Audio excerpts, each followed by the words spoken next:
আজ যে গল্পটি শোনাতে চলেছি সেটি প্রায় 1000 বছরের পুরনো। অনেক কাল আগে একটি রাজ্য ছিল যেখানে একজন বড়লোক বণিক বাস করত। তার ছিল 3টি মেয়ে এবং একটি ছেলে। স্বাভাবিকভাবেই 3টি মেয়ের পর একটি ছেলে হওয়ার কারণে বণিক তার ছেলেটিকে প্রচণ্ড রকম ভালোবাসত। বণিকের স্ত্রী খুব ছোটবেলায় মারা যায়, আর তার এই ছোট্ট ছেলেকে জন্ম দিতে গিয়ে যেহেতু তার স্ত্রী মারা গিয়েছিল, তাই এই 3টি কন্যা সন্তান এই ভাইটিকে প্রচণ্ড ঘৃণা করত। কোথায় আমার 3 কন্যারা? দেখো দেখো, আমি তোমাদের জন্য নতুন নতুন গয়না বানিয়ে নিয়ে এসেছি। যার যেটা পছন্দ হয় সে সেটাই রেখে দাও।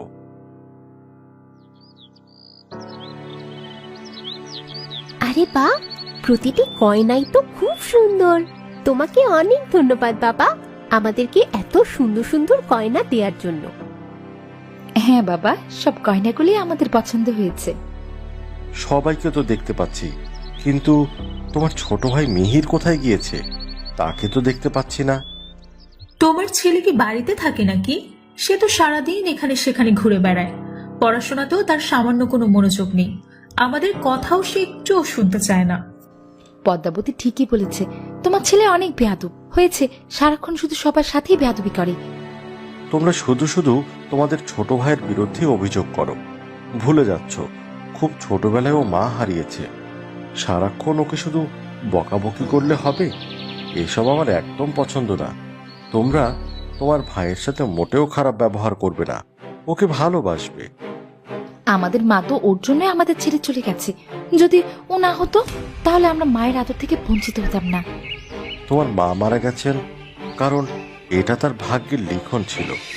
এর জন্য তোমরা তোমাদের ছোট ভাইকে কেন দায়ী করছো?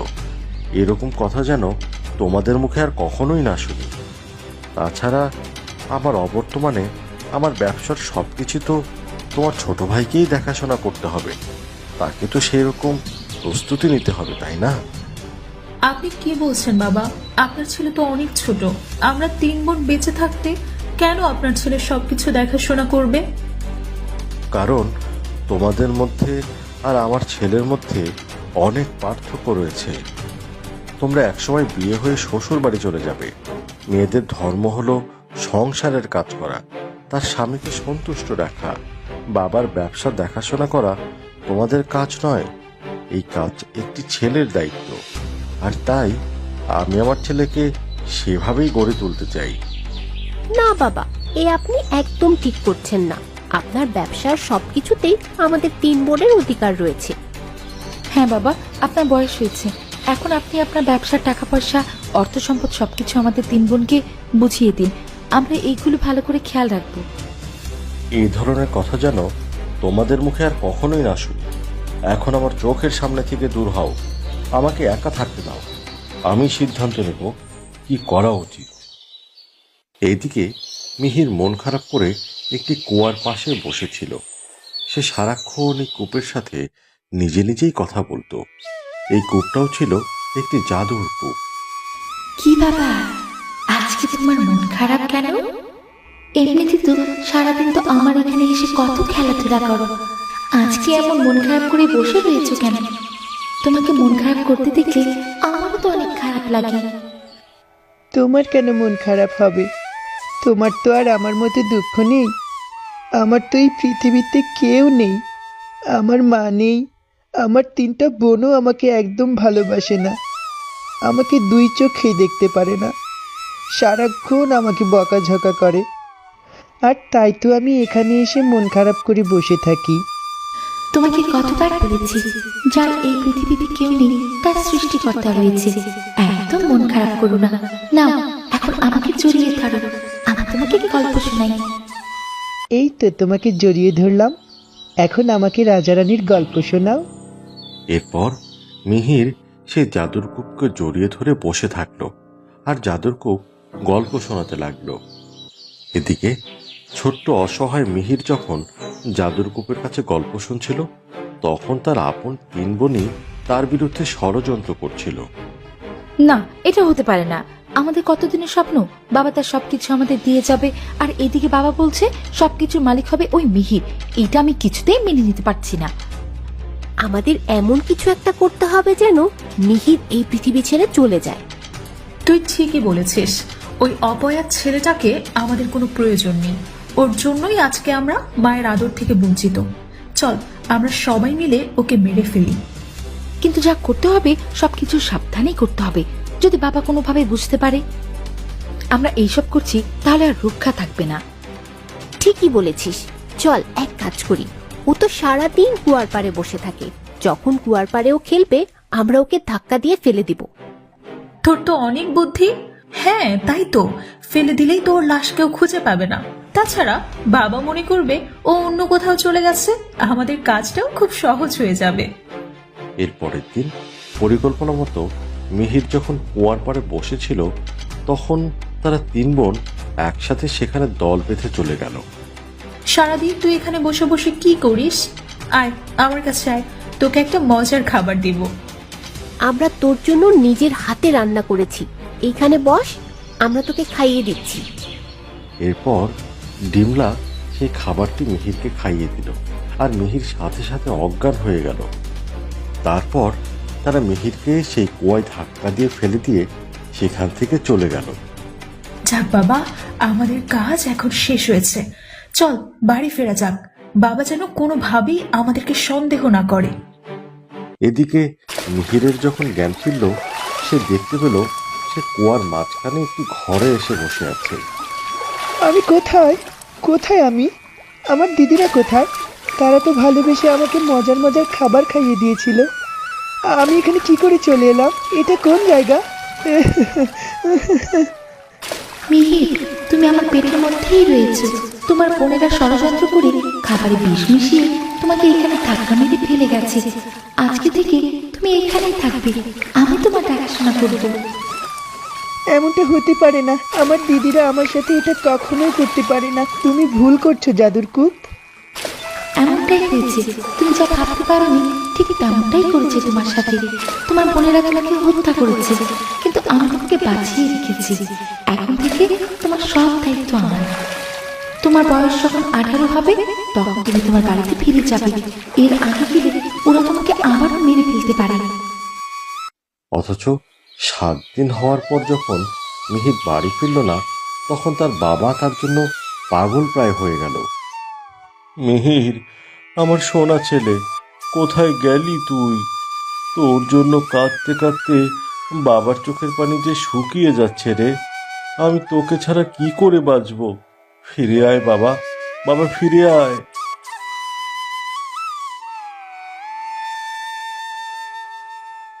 আপনাকে তো আগেই বলেছিলাম বাবা, মিহির অনেক দুষ্টু।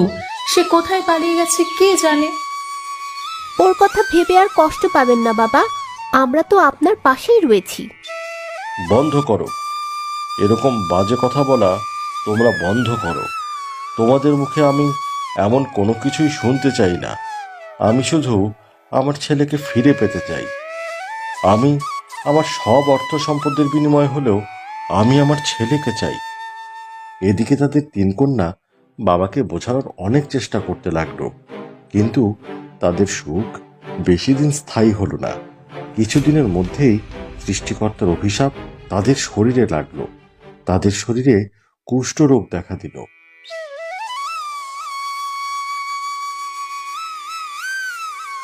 বিমলা, এই বিমলা, এই দেখ আমার গায়ে কিরকম ফোসকা উঠেছে। এরকম কেন হচ্ছে? আমি তো কিছুই বুঝতে পারছি না। দিদি, আমারও তো একই অবস্থা। দেখ কেমন বাজে গন্ধ ছড়াচ্ছে। এগুলো কি কোনো রোগ? হে ঈশ্বর, এসব এসব কি হচ্ছে আমার সাথে? আমরা ভুল করেছি, অনেক বড় ভুল করেছি। আমাদের শরীর এখন কুষ্ঠ রোগ হয়েছে। আমার মনে হয় মিহিরকে হত্যা করার জন্যই ঈশ্বর আমাদেরকে এমন শাস্তি দিচ্ছে। এখন এই পাপের প্রায়শ্চিত্ত আমাদেরই করতে হবে। চল আমরা বাবাকে গিয়ে সবকিছু খুলে বলি।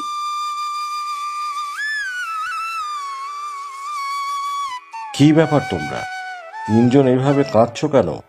কি হয়েছে তোমাদের? আমাদের সবকিছু শেষ হয়ে গেছে বাবা, সবকিছু ধ্বংস হয়ে গেছে। আমাদের পাপের শাস্তি আমরা পেয়ে গেছি। কি ব্যাপার বলছো? আমি তো কিছুই বুঝতে পারছি না। আপনি যখন সেদিন বললেন সব অর্থ সম্পদ জমি জমা আপনি মিহিরকে দিয়ে দেবেন, সেদিনই আমরা মিহিরকে হত্যা করার পরিকল্পনা করি আর তাকে ধাক্কা মেরে কুয়ায় ফেলে দিই। হে ঈশ্বর, এ কি বলছো তোমরা? শেষ পর্যন্ত কিনা আ- আমার আমার ছেলেকে হত্যা করেছে অর্থের লোভে। নিজেরা শেষ পর্যন্ত তোমরা নিজেদের ভাইকে খুন করলে। আমি তোমাদের মুখ দেখতে চাই না। এখন থেকে তোমাদেরকে আমি ঘরে বন্দি করে রাখবো। মৃত্যুর আগ পর্যন্ত এই বন্দিশালায় বন্দি থাকবে বলে দিচ্ছি। এরপর সেই তিন বোনকে ঘরের মধ্যে বন্দি করে রাখা হলো।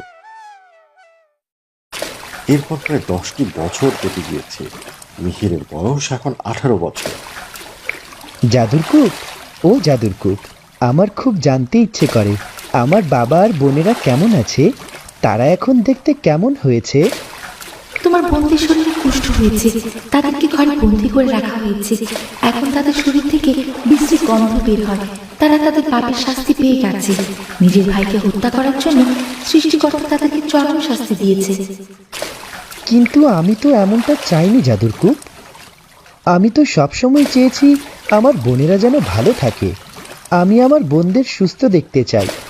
তুমি আমাকে বাড়িতে ফেরানোর ব্যবস্থা করো আর আমাকে এমন একটা শক্তি দাও যাতে আমি আমার বোনকে সুস্থ করে ফেলতে পারি।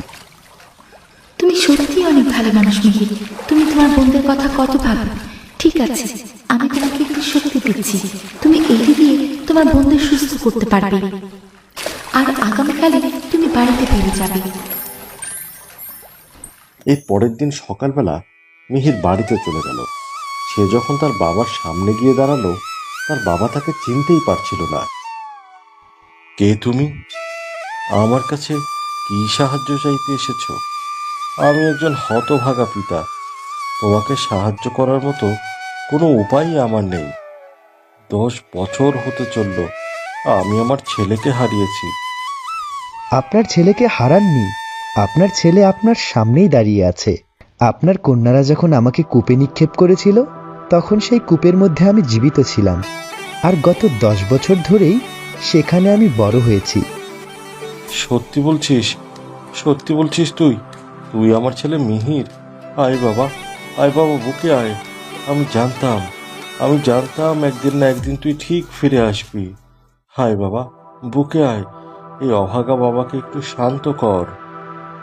এরপর মিহির জাদু বলে তার বোনদেরকে সুস্থ করে দিল আর সবাই মিলে মিলেমিশে বাস করতে লাগলো।